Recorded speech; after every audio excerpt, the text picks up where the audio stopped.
मायके से पहले है ससुराल।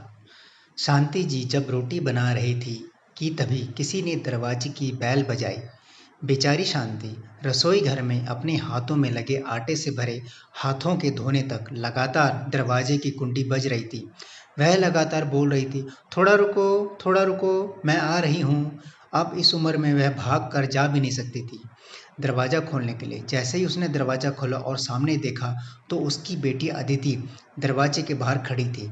तब उसे आश्चर्य हुआ कि कुछ बताया भी नहीं, मैंने भी नहीं बुलाया, तो अदिति अचानक कैसे आ गई। अपनी बेटी को देखकर शांति बोली, आने से पहले बताना तो चाहिए था। अकेली आई हो क्या? जमाई जी और बच्चे कहाँ हैं? शांति ने एक साथ कई सारे सवाल किए। तभी अदिति बोली, माँ, क्या कोई अपनी प्यारी इकलौती बेटी का ऐसे स्वागत करता है? मुझे लगा कि तुम मुझे अचानक देखकर बहुत खुश होगी और सबसे पहले मुझे गले लगा लोगी, पर यहाँ तो उल्टा ही हो रहा है। शायद तुम दुनिया की पहली माँ होगी जो बेटी को ससुराल से अपने घर आते देख खुश होने के बजाय चिंता में पड़ गई। क्या मैं अकेली इस घर में नहीं आ सकती? क्या हमेशा दामाद और बच्चों के साथ ही आना ज़रूरी है? बोलकर अदिति घर में प्रवेश कर गई और अपना सामान रख कर बोली, भाभी कहाँ पर है? भाभी, जल्दी चाय नाश्ता लेकर आओ, आपकी ननद आई है। बहू घर पर नहीं है, अपने मायके गई है, माँ ने कहा।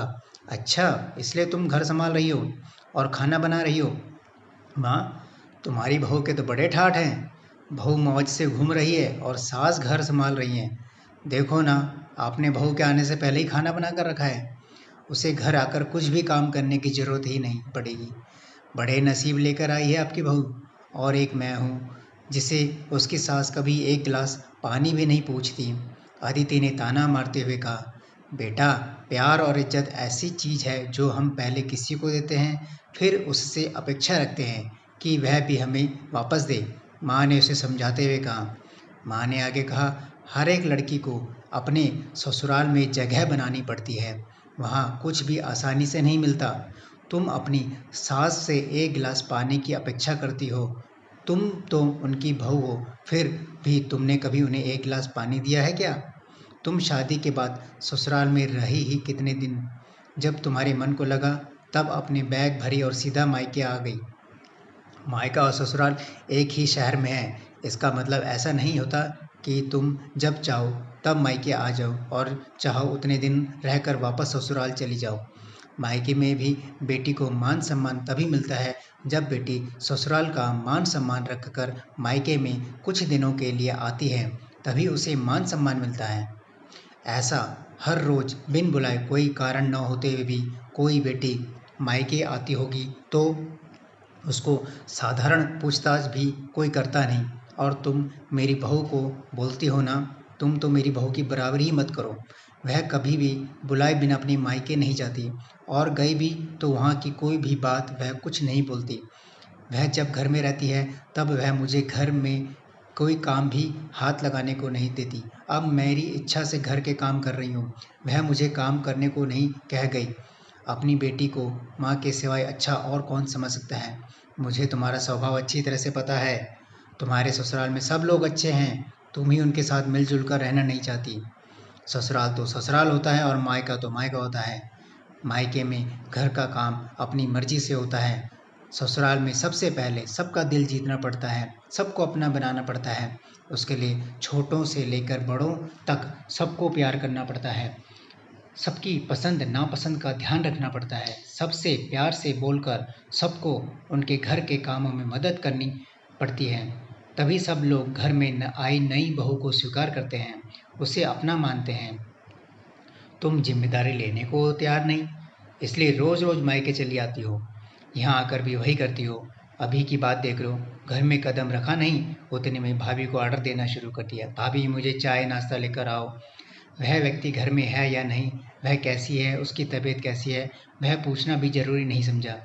घर में आए मेहमान की नवाजी होती है, पर उनका बर्ताव बोलना सामने के व्यक्ति को पसंद आया तो मेहमान नवाजी ना मांगते पूरी होती है।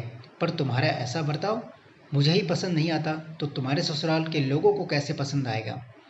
तुम बोलती हो ना, मेरी बहू के बहुत ठाठ हैं, तो वो बात सही है। उसने यहाँ हमारा दिल जीत लिया है और हर एक के दिल में खुद की जगह बनाई है। वो रोज़ रोज़ तुम्हारे जैसी ससुराल के लोगों के साथ झगड़ा करके मायके नहीं जाती। इस वजह से ससुराल और मायका दोनों जगह उसकी इज्जत होती है। जब तक उसके अपने मायके से बुलावा नहीं आता, तब तक वह जाती नहीं। आज माँ ने ही अपनी बेटी को उसके बर्ताव के दोष दिखाए, क्योंकि उसे लगता था कि अपनी बेटी को अभी नहीं समझाया तो वह उसे कभी नहीं समझाएगी। तब तक बहू भी घर आ गई। उसने अदिति को देखते ही वह बोली, अरे दीदी, आप कब आए? मुझे फ़ोन किया होता, मैं जल्दी घर आ जाती। इस पर अदिति बोली, नहीं नहीं भाभी, मैं वापस जा रही हूँ। अभी मेरी सास का फ़ोन आया था, उनके सीने में दर्द हो रहा है, मुझे वापस जाना है, आऊँगी वापस कभी। ये बोलकर अदिति अपना सामान लेकर चली गई। तभी उसकी भाभी ने उसे रोकने का प्रयास किया, पर उसकी सास ने ही अपनी बेटी को रोकने के लिए मना किया और अपनी बहू को बोली, बहू जाने दो उसे, पहले अपना घर संभालने दो, उसके बाद उसे मायके में आने दो। तभी बहू भी समझ गई कि सास ने उसकी बेटी को जीवन का पाठ पढ़ाया। काफ़ी महीने हो गए, अदिति का फ़ोन नहीं आया था। वह खुद भी मायके नहीं आई थी, इसलिए उसकी माँ ने उसे फ़ोन किया। शुरुआत में किसी ने भी फ़ोन नहीं उठाया। फिर थोड़ी देर बाद फ़ोन किया तो फ़ोन उठाया, लेकिन उसने अदिति ने नहीं, उसकी सास ने उठाया। तभी उन्होंने उनकी तबीयत का पूछा, फिर दोनों की बात शुरू हुई। तभी बीच में ही अदिति की सास ने उसकी माँ को धन्यवाद किया। तब अचानक उनके ऐसे बोलने पर उनको कुछ समझ नहीं आया, इसलिए शांति जी ने वापस पूछा, आप और किसी से बात कर रही हो क्या? अदिति की सास बोली, नहीं तो फिर आप धन्यवाद किसको बोल रही थी? शांति जी ने पूछा, आपकी बेटी अदिति बहुत समझदारी से बर्ताव कर रही है, सभी को अपना बनाने की कोशिश कर रही है, सभी की मनपसंद का खाना बनाकर खिलाती है, घर में बहुत आनंद का वातावरण बना है, कोई भी झगड़ा नहीं, जैसे स्वर्ग ही बन गया हो मेरा घर। इसलिए मैं आपको धन्यवाद बोल रही हूँ। आपकी बेटी के अच्छे बर्ताव से यह दिन हमें देखने को मिला है। हम बहुत धन्य हो गए। पहले हमें उसकी तरफ से कोई भी अपेक्षा नहीं थी, पर आपने उसे समझा कर भेजा और उसके स्वभाव में बदलाव आया।